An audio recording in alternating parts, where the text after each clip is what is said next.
Assalamu alaikum wa rahmatullahi wa barakatuh. Before we begin this video, don't forget to give it a like. It truly encourages us to keep sharing beneficial content, inshallah. And if you haven't already, subscribe to our channel and turn on the notification bell so you won't miss our future videos on faith, spirituality, and Islamic reminders. Barakallahu feekum. May Allah bless you and enjoy the video. Sometimes, in the middle of love, comfort, and connection, Allah allows two hearts to part ways, not to destroy them, but to prepare them. What many people see as a heartbreak or a painful ending is often a divine beginning in disguise. When Allah separates two people, it's not always because they weren't meant to be together. Sometimes, it's because they are meant to be, but not in the state they were in. There are layers of refinement that must take place, spiritually, emotionally, mentally, before a union can become what it was destined to be under Allah's mercy and wisdom. We often forget that love, even when it's sincere, can lose its way when it's not grounded in the remembrance of Allah. Two people may love each other deeply, but without the presence of Allah between them, love can become possessive, selfish, or weak. So sometimes, Allah allows a pause. He removes the person you once held close, not to break you, but to make you look upward, to remind you that true strength, healing, and fulfillment come from Him first, not from another human heart. This separation is not a punishment. It is a divine invitation to return to Allah, to re-examine yourself, to grow into the person who is ready, not only to receive love, but to honor it in the way that pleases your Creator. Painful moments often have the strongest lessons behind them. In the darkness of missing someone, in the silence that follows a goodbye, there is space for reflection. Allah gives you the opportunity to ask, who am I without this person? Did I place them above my devotion to Allah? Was our connection one of pure intentions, or did it begin to distract me from my purpose? Sometimes, we don't know how much we idolize someone until they are gone. And in that emptiness, in the void left behind, you find a deeper longing, not just for them, but for something higher, something eternal. That is when you begin to feel the pull back to your Rabb, your sustainer. And when you come back to Him, broken and sincere, He receives you with open arms. The Quran reminds us again and again that hardship is not the end, but the gateway to transformation. Indeed, with hardship comes ease. Quran 94:6. The separation you thought would destroy you is actually a step on the path to becoming whole, not because of the other person, but because of Allah. And once you are whole in Him, once your heart rests in His remembrance, then, and only then, can He bring someone back into your life with purpose, clarity, and barakah. There are moments when the pain of separation feels unbearable, especially when there was no closure, no explanation. But Allah doesn't need to explain what He is orchestrating. He sees what you cannot. Maybe that person wasn't ready to love you in the way you deserved. Maybe you weren't ready to carry their heart with the tenderness it required. Allah knew the timing wasn't right, and so He intervened. Not to ruin the story, but to protect its integrity. He loves both of you too much to let something pure be corrupted by immaturity, ego, or spiritual distance. So He pauses the story and says, let me write this my way. During this pause, the most important work begins. You begin to heal, not just from the loss, but from everything that made you unready.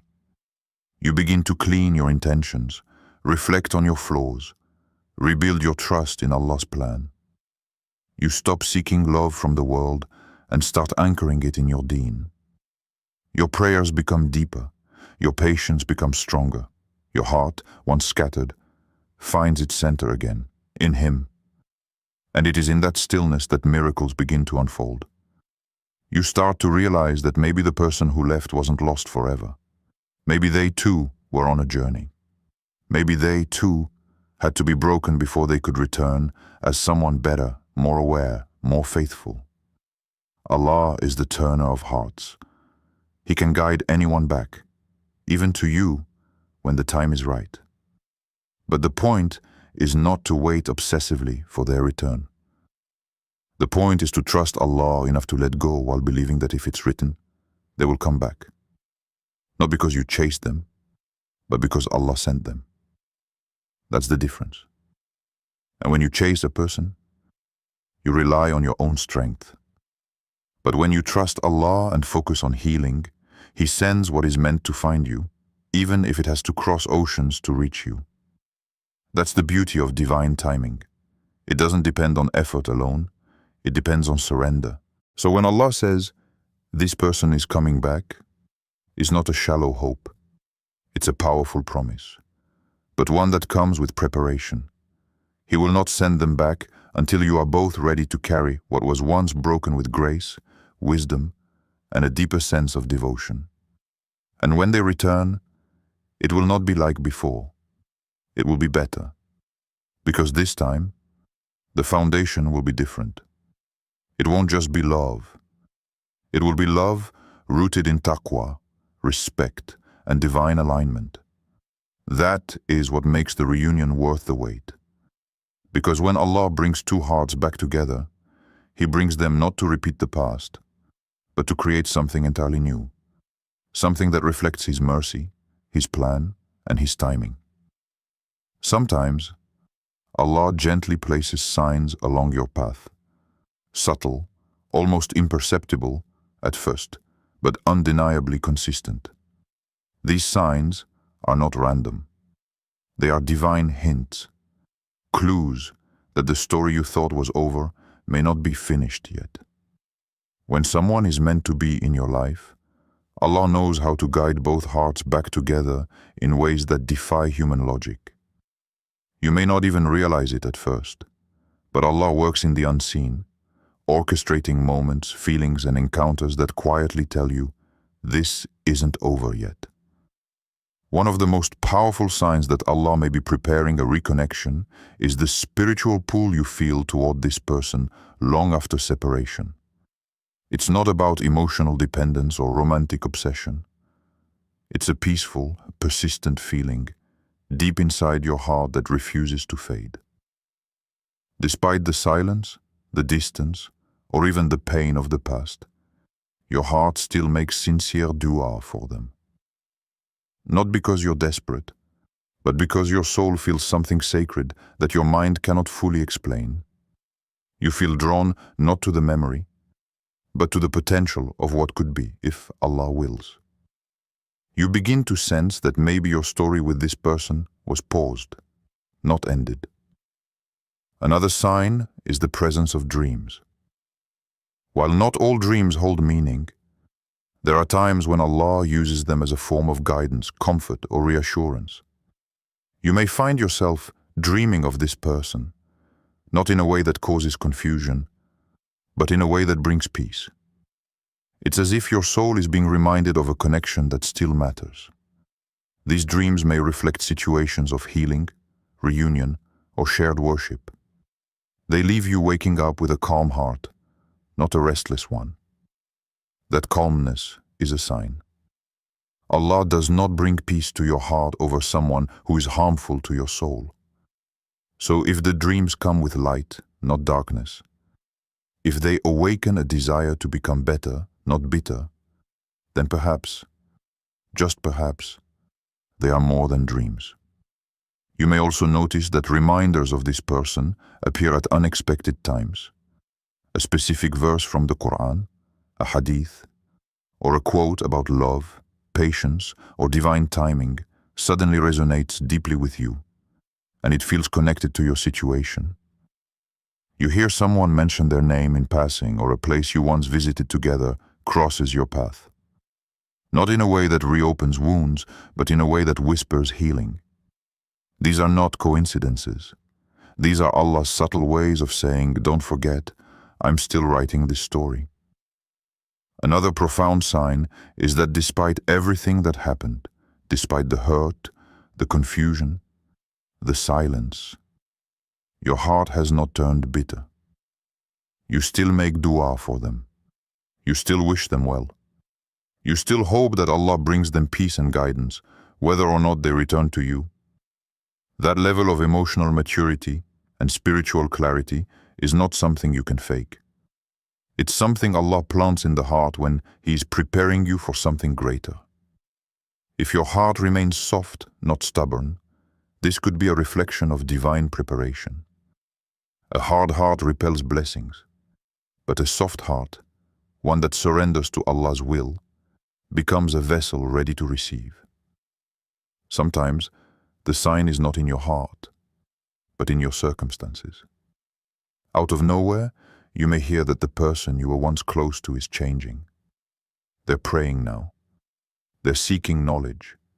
They're apologizing to people they've wronged. You didn't ask for these updates. They came to you. That's not by accident. Allah is letting you see that He is working on both of you, even while you're apart. Maybe the version of them you once loved was incomplete. Maybe the version of you they once knew wasn't ready. But now, change is happening. And where there is sincere change, there is hope for a better reunion. One of the most overlooked signs is the way Allah changes your own heart toward the situation. Where there used to be anxiety, there's now trust.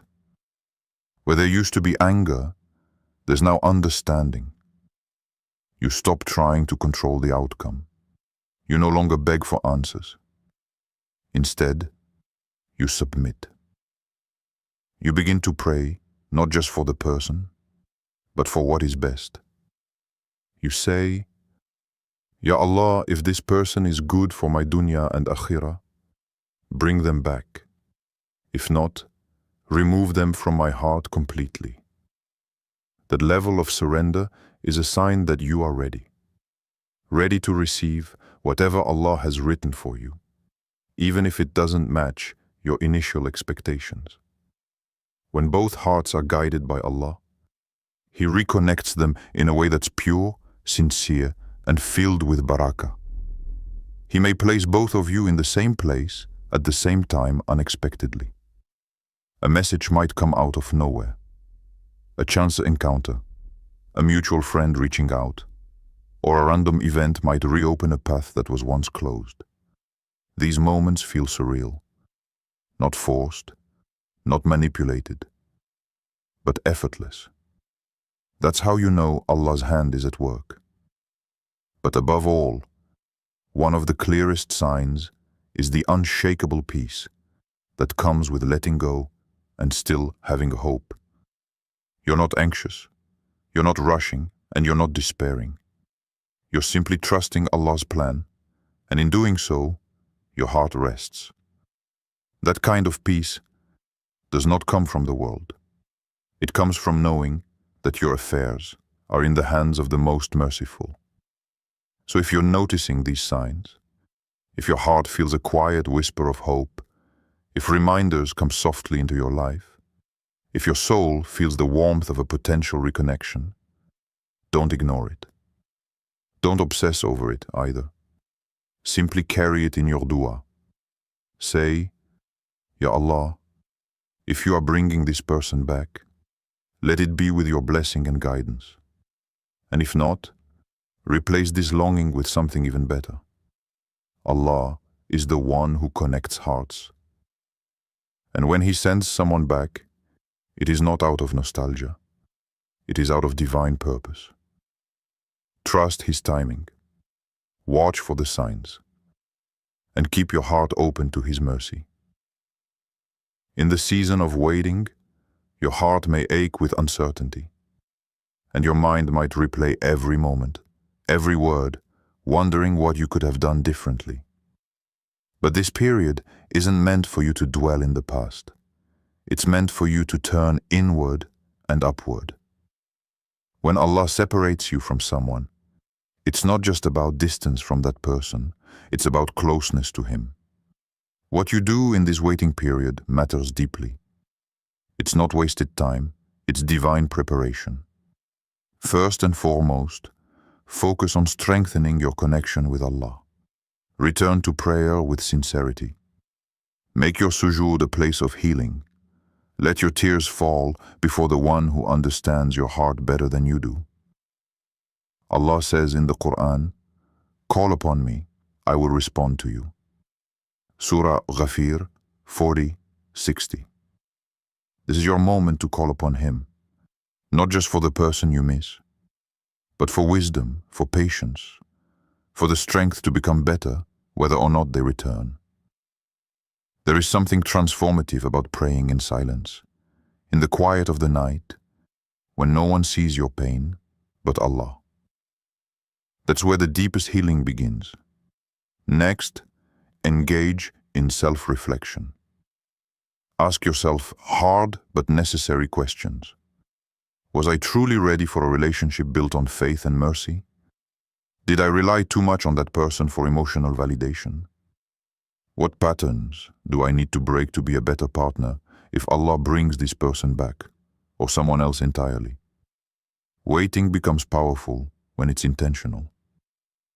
When you use this time to work on your flaws, increase your knowledge, improve your character, and purify your intentions, you're not just preparing for another person, you're preparing for the future Allah has written for you. One of the most powerful things you can do in this period is make dua, not just for reunion, but for what is best. It's a sign of deep faith to say, Ya Allah, if this person is good for my dunya and akhirah, return them to me. And if not, remove them from my heart and grant me peace. That kind of submission isn't weakness, it's strength. It shows you trust the one who sees the unseen, who knows what you need better than you do. Also, resist the urge to chase or force outcomes. Don't try to manipulate circumstances to bring the person back. What Allah has written for you will reach you without you needing to lower your dignity. There's a difference between making dua and trying to control destiny. The first invites Allah in. The second pushes Him aside. Finally, be gentle with yourself. Healing is not a straight line. Some days you'll feel strong, other days you'll feel broken. That's okay. Keep turning to Allah. Keep showing up in your prayers. Keep trusting that every moment spent waiting with faith is building something beautiful inside of you. Because if Allah is truly preparing you for someone's return, He's first preparing your soul to receive them with grace, maturity, and deep inner peace. When Allah brings two hearts back together, it is never without purpose. It is not simply for the comfort of being reunited or to satisfy the emotions that longed for closure. It is for something greater, something meaningful in both this life and the next. Divine reunions are intentional. They come after purification, after growth, after a period of refinement that only Allah could design. So when someone returns into your life after a separation, you must understand that you're not picking up where you left off. You're stepping into a new chapter, one that carries weight, responsibility, and sacred opportunity. Often, the first time people come together, it's out of emotion, timing, or even naivety. But when Allah reintroduces someone into your life, it is after He has allowed both of you to learn, to transform, to let go of ego, and to remember who is truly in control. The kind of reunion is not fueled by emotional dependence, it's fueled by spiritual maturity. You now see love not just as companionship, but as amana, a trust. A sacred trust that must be carried with kindness, with respect, and with taqwa. The love that returns after separation is not meant to look like what it was. It is meant to look like what Allah always wanted it to become. In this new beginning, You realize that love alone is not enough. What matters is how that love is managed, protected, and directed. You are no longer seeking to be loved in the way the world teaches, but in the way the Prophet Muhammad, peace be upon him, taught, with mercy, with patience, with service to each other for the sake of Allah. Your relationship becomes a means of drawing closer to Him, not a distraction from Him. This is the barakah of a divinely orchestrated reunion. And you must be ready to honor that. If Allah has brought this person back into your life, it means He trusts you with their heart. He trusts you to do better than before, to speak gently, to forgive quicker, to listen more deeply, and to love with intention. You're not being given a second chance, just for your emotional relief. You're being given a new opportunity to build something that pleases your Lord. That is a powerful responsibility, and it must be taken seriously. You are now partners in growth, not just romance. You support one another in prayer, you remind each other of Allah when one forgets, and you become a shield for one another against the whispers of shaitan. Your home, your conversations, your goals, everything begins to align with the mindset that this time, it's not just about love. It's about purpose. It's about worship. And if you walk this path together sincerely, then what you build together becomes more than a relationship. It becomes an act of worship, a source of tranquility, a reason for angels to surround you and for blessings to rain upon your life. Because when Allah writes a reunion, He does not simply restore what was lost. He replaces it with something stronger, purer, and far more beautiful than what you ever imagined. This is the kind of love that lasts, the kind that grows with you, the kind that reminds you that Allah was always the author of your story. May Allah bless you and guide you to a life filled with mercy, love, and tranquility.